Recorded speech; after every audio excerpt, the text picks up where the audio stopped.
வாழ்க வளமுடன். வாழ்க வையகம், வாழ்க வையகம், வாழ்க வளமுடன். இன்று கூட ஆஹ், இப்போ நம்ம தமிழகம் முழுவதும் இன்னும் பக்கத்து மாநிலங்களிலும் வெயில் வாட்டி வதைக்கிறதுனால மழை தவம் அப்படிங்கிறது நம்ம இயற்றலாம் அப்படின்னு ஒரு கருத்து தோன்றியது. குறிப்பாக இந்த மழை தவம் என்பது முன்னாடி மகரிஷி அவங்க இயற்றியிருக்காங்க. பழைய காலங்கள்ல மன்றங்கள்ல கூட இது நடப்பது உண்டு. இப்போ வெயிலினுடைய தாக்கம் உங்க எல்லாருக்கும் தெரியும். இந்த தவம் எல்லோரும் கூட்டு பிரார்த்தனையாக, கூட்டு தவமாக, அல்லது அதை கூட்டு ஜபம் இப்படிலாம் சொல்லுவாங்க. அப்படிலாம் நினைந்து அதனோடு ஒன்றி கலந்து உயிர் கலப்பு கொள்ளும் பொழுது அந்த மாதிரி தவத்தின் மூலம் நம்ம விரும்பிய செயல் நடப்பதற்கு வாய்ப்பு இருக்கிறது. நான் மழை தவம் எல்லாரும் வெயிலெல்லாம் கஷ்டப்படுறோம். அப்போ ஒரு ரிக்வஸ்ட் தான், ஒரு மழையை ஆதி என்ற பரம்பொருள்கிட்ட மழை பெய்யணும்னு ஒரு ரிக்வஸ்ட் தான் அது. சில நண்பர்கள் கேட்டிருந்தாங்க, இதுக்கு ஒரு விஞ்ஞான விளக்கம் கொடுக்க வேண்டும் அப்படின்னு கேட்டிருந்தாங்க. மழைங்கிறதே சயின்ஸ் தான், இருந்தாலும் விஞ்ஞான விளக்கம் அப்படின்னு அவங்க கேட்டதுனால மழை எப்படி பெய்யுது அப்படிங்கிறது உங்களுக்கு எல்லாருக்கும் தெரியும். பூமியில 3 பங்கு கடல் நீரும் 1 பங்கு நிலம். Almost 72% of the earth water சாலிபிள் தான் இருக்கு, கடல் தான் இருக்கு. கடல் ஆவியாகி மேலே போகும்போது அந்த சூரியனுடைய வெப்பத்தின் காரணமாக அழுத்தமுற்று குளிர்ந்து கடல்ல இருந்து நீராவியாக மேலே சென்று மேலே போய் குளிர்ந்து மேகமாக மாறி மழையாக பொழிகிறது. அப்ப கடல் நீர் மழையாக பொழியும் பொழுது அது நிலத்திலையும் இருக்கு, கடல்லையும் இருந்தாலும் நிலத்தில் பெய்யக்கூடிய மழை நீர் நிலத்தில் வசிக்கக்கூடிய உயிரினங்களுக்கு பயன்பாடாக இருக்கிறது. அந்த உபரி நீர் நிலம் முழுவதும் பயன்பெற்ற பிறகு ஆறுகள் வழியாக மீண்டும் கடலை போய் அடைகிறது. இது ஒரு ப்ராசஸ், ரொட்டீன் ப்ராசஸ். இது நடந்துகிட்டே இருக்கு. இது மழையினுடைய ஒரு மழை எவ்வாறு பெய்கிறது, கடல் நீர் ஆவியாகி மேகமாகி குளிர்ந்து பின்பு மழை நீர் பெய்கிறது அப்படின்றோம். மழை தவம் அப்படிங்கும்போது நம்ம என்ன தெரிஞ்சுக்கிறோம் அப்படின்னா, இது ஒரு பாவனையான தவம். பாரதியார் சொல்லும்போது சொல்றாரு, பாவித்தல் போதுமடா பரமநிலை எய்துதற்கே. பாவனை செய்தாலே போதும் இந்த பரமநிலையை உணர முடியும் அப்படின்னு சொல்றாங்க. அது எப்படி பாவித்தா எப்படி எட்ட முடியும்? ஒரு விஷயத்தை நினைச்சுக்கிட்டே இருந்தா அதை அடைய முடியும். அது எப்படி நான் நினைச்சிட்டு சும்மா இருக்கிறது இல்ல, அதை நினைத்து அதை 100% அல்லது 1000% ஒரு விஷயத்தை மனதுல நினைத்துட்டோம் அப்படின்னு சொன்னா, நீங்க தான் நினைக்கிறீங்க அதை அடைய வேண்டும் என்று. அப்ப அதற்கான முயற்சி உங்களிடம் தீவிரமாகிறதுனால உங்களுக்கு உள்ளாக இருக்கக்கூடிய ஆற்றலே சிறப்பாக செயல்பட்டு அந்த விஷயத்தை அடைவதற்கான ஒரு வழிவகை செய்யும். அதனால நினைத்ததை அடைவதற்கு கடவுள்னு தனி ஆள் இருந்து நமக்கு செய்ய போறது இல்லை. நீங்க வைராக்கியமா நினைக்கிறீங்க, விவேகமாக நினைக்கிறீங்க, உறுதியாக இருக்கிறீங்க உங்க மனதுல, அந்த விஷயத்தை பற்றி தெளிவோடு இருக்கீங்க. அப்போ இருக்கும் பொழுது சின்ன இது கூட இல்லை உங்க மனதுல, தயக்கம் கூட இல்லை. அதை அடைய வேண்டும் என்று முயற்சி செய்யும் பொழுது அதை அடைந்து விடுகிறோம்.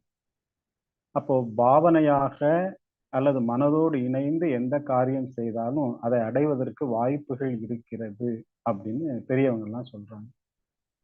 குறிப்பாக நம்முடைய அருள் தந்தை மகரிஷி அவங்க ஒரு குரு வணக்க பாடல் இருக்கு.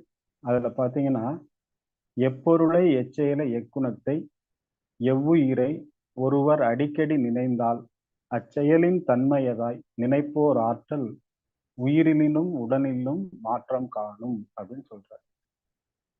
அப்போ தொடர்ந்து ஒரு குருவை நம்ம பின்பற்றோம் அப்படின்னா, குருவுடைய கருத்துக்களின் அடிப்படையில நம்ம சிந்திக்கிறதுனால நம்ம கிட்டத்தட்ட அந்த மாதிரி ஒரு வழியில நடந்து அவர் போலேயே மாறுவதற்கு அது ஒரு காரணமாக இருக்கும் அப்படின்னு சொல்றாரு.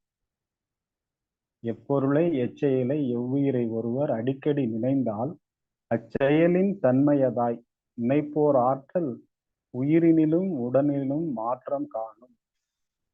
இச்செயலே இயல்பூக்க நியதியாகும் அப்படின்னு சொல்றாரு. இப்போ கிட்டத்தட்ட மலை தவம் அப்படிங்கிறது ஒரு பாவனையான தவம். நம்ம எல்லாரும் வெயில்ல கஷ்டப்பட்டிருப்போம்.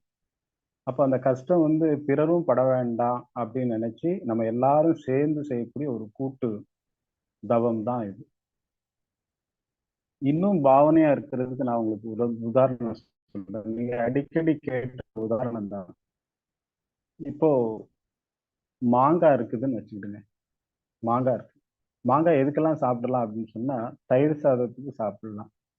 அல்லது அந்த மாங்காவை நல்லா வெட்டி, நல்ல மிளகா பொடிலாம் போட்டு ஊறுகாய் மாதிரி பண்ணி, இந்த எண்ணெய் எல்லாம் ஊத்தி ஊறுகாய் மாதிரி பண்ணுவாங்கல்ல, அந்த மாதிரி பண்ணி தயிர் சாதத்துக்கு தொட்டு சாப்பிட்டுக்கலாம். அல்லது மாங்காவை ஒரு ஸ்லைஸ் மாதிரி கட் பண்ணி, அதை சின்ன சின்னதா டூத் மாதிரி கட் பண்ணி, அதுல கொஞ்சம் சால்ட் போட்டு அந்த மாங்காவை நம்ம சாப்பிடும்போது நல்லா இருக்கும். இதெல்லாம் நம்ம எல்லாம் சாப்பிட்டுருக்கோம். அப்போ இப்போ நான் பேசுறது மாங்காவை பத்தி பேசுறேன். உங்கள சிலருக்கு நாக்குல எச்சி ஊறி இருக்கலாம். அப்படின்னா என்ன பொருள்? மாங்காய் பக்கத்துல இல்ல. நீங்க மாங்காய் சாப்பிட்டதனுடைய அனுபவம் உங்க உடல்ல இருக்கு. அந்த அனுபவம் என்னவாகுது? எழுந்து மாங்காவை பத்தி பேசும்போது ஒருவேளை மாங்காய் கிடைக்குமோ அப்படிங்கிற அளவுக்கு அந்த எக்ஸ்பீரியன்ஸ் உங்க நாக்குல சலைவாக செக்ரேட் பண்ணுது. ஒரு சின்ன உதாரணம் தான். ஆனா சரியான உதாரணம். நீங்க பாவனை செய்தால் அந்த ருசி உங்க நாக்குக்கு வருது. ஏன்னா நீங்க ஒரு அனுபவம் கொண்டிருக்கிறீங்க அந்த ஊறுகால, மாங்காய் ஊறுகால. அதே போல மழையை நம்ம நிறைய தடவை அனுபவித்திருக்கிறோம், பார்த்திருக்கிறோம், எப்படி பெய்யும் எல்லாமே தெரியும்.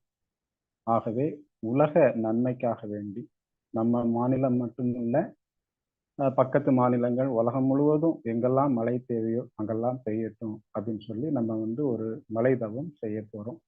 அருள் தந்தை வேதாத்ரி மகரிஷி அவர்களுடைய ஆசியுடனும் அருளுடனும் நம்ம இதை செய்வோம். ஆயினும் இதற்கு முந்தைய காலகட்டங்கள்ல பழைய புராண இதிகாசங்கள்ல கூட மழைக்காக நிறைய ஒரு பிரார்த்தனைகள் இப்படிலாம் செய்திருக்காங்க. குறிப்பா மகாபாரதம் என்கின்ற அந்த புராண கதையில ஆஹ், ஒரு ஒரு ஒரு நிறைய பார்ட் இருக்கு, நிறைய பிரிவுகள் இருக்கு. அந்த பிரிவு பார்த்தீங்கன்னா என்ன வீராட பருவம் அப்படின்னு ஒரு பார்ட் இருக்கான். இப்போ பகவத்கீதைன்னு தனியா ஒண்ணு இருக்கு. அந்த மகாபாரதத்துல பகவத்கீதை, அது கீதா உபதேசம் சொல்றோமா இல்லையா? அப்படி நிறைய பார்ட் இருக்கு. நான் படிச்சதுல ஒருத்தவங்க சொன்னாங்க. விராட பருவம் அப்படின்னு ஒரு இது இருக்கா. அதுல அந்த பாண்டவர்கள்லாம் அந்த மெழுகு வீட்டுல இருப்பாங்க. அதுக்கான சப்ஜெக்ட் எல்லாம் முந்தாடி காலத்துல படிப்பாங்களாம். பாண்டவர்கள் இல்ல, அந்த மகாபாரத கதையை உட்கார்ந்து அந்த பார்ட் ஆஃப் ஸ்டோரியை படிக்கும்போது மழை பெய்யுமா. அதுல என்ன டெக்னிக் இருக்குன்னு தெரியல, அந்த மாதிரி சொல்றாங்க. அப்புறம் தேவாரத்துல மழை வேண்டி பிரார்த்தனை செய்திருக்கக்கூடிய பாடல்கள் இருக்கு. தேவாரம் அதுல இருக்கு. அப்புறம் மழையை நம்ம இந்திய நாட்டுல வருணன் அப்படிங்கிற பேரால அழைக்கிறாங்க. அந்த வருணனை கடவுள் என்று கும்பிடுறாங்க. மழையை கடவுள் என்று கும்பிட்டு அந்த வருண பகவானை நினைத்து ஒரு பிரேயர் செய்யும் போது மழை பெய்கிறது அப்படின்றாங்க. அதை வருண சூக்தம் அப்படின்னு முற்காலத்துல சொல்லியிருக்காங்க. பழைய காலத்துல எல்லாம் நல்ல ஆழ்ந்த மனதோடு இதெல்லாம் செய்து இயற்கையில் வேண்டியவற்றை அவங்க பெற்றிருக்கிறாங்க. இதே போல நிறைய வருணன் அப்படின்னாலே மழையை குறிக்கிறது. அது தனிப்பட்ட நபர் இல்ல. இப்போ நம்ம நாட்டுல, நம்ம தமிழ்நாட்டுல கூட சிறு தெய்வ வழிபாடு எல்லாம் கேள்விப்பட்டிருக்கீங்க. மாரியம்மன் அப்படின்னு சொன்னா என்னன்னா, மாரி அப்படின்னா மழைன்னு அர்த்தம். சுத்த தமிழ் மாரி, அது மழை அப்படின்னு. முத்து மாறினா நல்லா முத்து முத்தா பெய்கிறது அப்படின்னு. அவ்வாறு மழை பெய்யும் போது அந்த அந்த கடவுளை வணங்குறாங்க. அந்த மாரியம்மன் கோவில் சொல்லி நிறைய ப்ரோக்ராம்லாம் பண்றாங்க இல்லையா? அதெல்லாம் முற்காலத்துல எதுக்காக? மழைக்காக செய்த பிரார்த்தனை தான் இந்த காலத்துல மாரியம்மன், கருமாரியம்மன், முத்து மாரியம்மன் பெயர்ல அது நிறைய விஷயமாக மாறி இருக்கு. இந்த பொருள் தெரியாம அப்படி ஒரு நபர் இருக்காங்க அப்படின்னு நினைச்சு மக்கள் கும்பிட்டாலும் இயற்கையோடு ஒன்றிய ஒரு வழிபாடாக பழைய காலத்துல கிராம வழிபாடாக அது இருந்திருக்கு. இவ்வாறு பல்வேறு சூழ்நிலைகள்ல முற்காலத்திலையும் சரி, அதற்கு முந்தைய காலங்களிலும் சரி, மழைக்காக நிறைய விஷயங்கள் நடைபெற்று கொண்டே இருக்கு. இன்னொன்று மழை எல்லாருக்கும் ஒரு இனிமையான ஒரு நிகழ்வாகவே நம்முடைய வாழ்க்கையில இருக்கு. நம்ம சிறு குழந்தையாக இருக்கும்போது பள்ளிக்கு சென்று வரும்போது மழையில நனைந்திருக்கிறோம். அதெல்லாம் ஒரு இனிமையான அனுபவம் தான். வள்ளுவர் சொல்றாரு, நீரின்றி அமையாது உலகனில் யார் யாருக்கும் வானின்றி அமையாது ஒழுக்கு அப்படின்னு சொல்றாரு. இந்த உலகம் வந்து தண்ணி இல்லைன்னா தண்ணி இல்லாம இந்த உலகம் அமையவே அமையாது அப்படின்னு சொல்றாரு. அது மாதிரி வானத்துல மழை பெய்யாம போயிட்டுன்னா இந்த உலகம் என்ன ஆகும்னு பாருங்க. அப்படி உலகம் ஏதாவது ஆனோம்னா அந்த உலகத்துல ஒழுக்கமே இல்லாம போயிடும் அப்படின்னு வள்ளுவர் ஒரு இடத்துல சொல்றாரு. 2வது அதிகாரமாக வான் சிறப்பு அப்படிங்கிற ஒரு அதிகாரத்துல வந்து மழையை பற்றி நிறைய வள்ளுவர் சொல்லியிருக்கிறார். அப்ப வள்ளுவர் பெருந்தகை வந்து எல்லாருக்கும் தெரிந்த புரிந்த ஒரு மகான். அவர் வந்து முதல் அதிகாரம் கடவுள் வாழ்த்து, 2வது அதிகாரம் வான் சிறப்பு அப்படின்னு ஒரு இடத்துல வான் சிறப்புன்னு 10 குறள் மழையை பற்றி எழுதியிருக்கிறார். வாழ்த்துக்கு அப்புறம் மழையை பற்றி எழுதியிருக்கிறார் அப்படின்னா மழையினுடைய இம்பார்ட்டன்ஸ், நீரினுடைய இம்பார்ட்டன்ஸ் வந்து நம்மளாம் புரிந்து கொள்ள வேண்டும். ஆகவே இந்த மழை பொய்ப்பதற்கு பல்வேறு விதமான இயற்கை காரணங்கள் இருந்தாலும் நம்ம எல்லாரும் சேர்ந்து இந்த மாதிரி இயற்கையோடு இணைந்து ஒரு ரிக்வெஸ்ட் இணைத்துக் கொள்ளும் பொழுது அந்த இயற்கை நம்ம ரிக்வெஸ்டுக்கு தக்கன நடந்து கொள்ளும் பொழுது நமக்கு மகிழ்ச்சியாக இருக்கும், பிறருக்கும் பயன்படும்.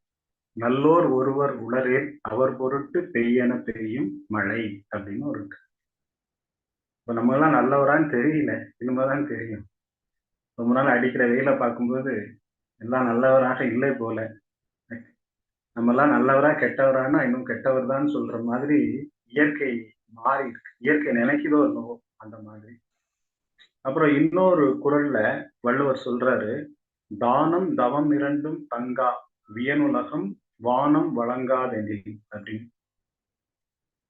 மழை பொய்த்துட்டா என்ன ஆகுமா, தனக்காக செய்யற தவமும் பிறருக்காக செய்யற தானமும் செய்ய முடியாம போயிடும் அப்படின்னு சொல்றாரு. தவமே செய்ய முடியாத மழை பொய்த்து போனா அப்படின்னா மழைதான் ஆதாரம். வெயில் ஒரு ஆதாரம், மழையும் ஒரு ஆதாரம். சூரிய ஒளி மூலம் தாவரங்கள் ஸ்டார்ச் உட்கிரகித்து அது உணவுப் பொருளாக மாறி நம்ம உணவாக உட்கொள்றோம். நீராக அருந்துவது மழை நீர் தான். மழை நீரினுடைய பல்வேறு விதமான தன்மை தான் கடல், குளம், ஆறு, ஏரி எல்லாமே இருக்கு. இது எல்லாத்துக்கும் மேல அருள் தந்தை மகரிஷி அல்ல சிவபுராணங்கள்ல பாத்தீங்கன்னா வான்மழை வாழாது பெய்க அந்த மாதிரி கேள்விப்பட்டிருக்கீங்க. நம்ம மகரிஷி அவங்க ஒவ்வொரு தவ முடிவிலும் மழை வாழ்த்து அப்படின்னு வச்சு அந்த வாழ்க்கையும் சொல்றாங்க. 3 முறை சொல்றாங்க. அது எவ்வளவு இம்பார்ட்டன்ஸ் பாருங்க. மழை வந்து நம்மோடு இணைந்த ஒன்று. அதுதான் நம்முடைய மகரிஷி அவங்களும் நம்ம எல்லாரையும் வாழ்த்திட்டு இயற்கைன்னு ஒரு அம்சம் வரும்போது மழையை குறிப்பா வாழ்த்துறாங்க. உலகத்தை வாழ்த்திட்டு இந்த உலகத்திற்கு மழை தேவை அப்படிங்கிறதுனால ஏரி குளம் அந்த வாழ்த்துறாங்க.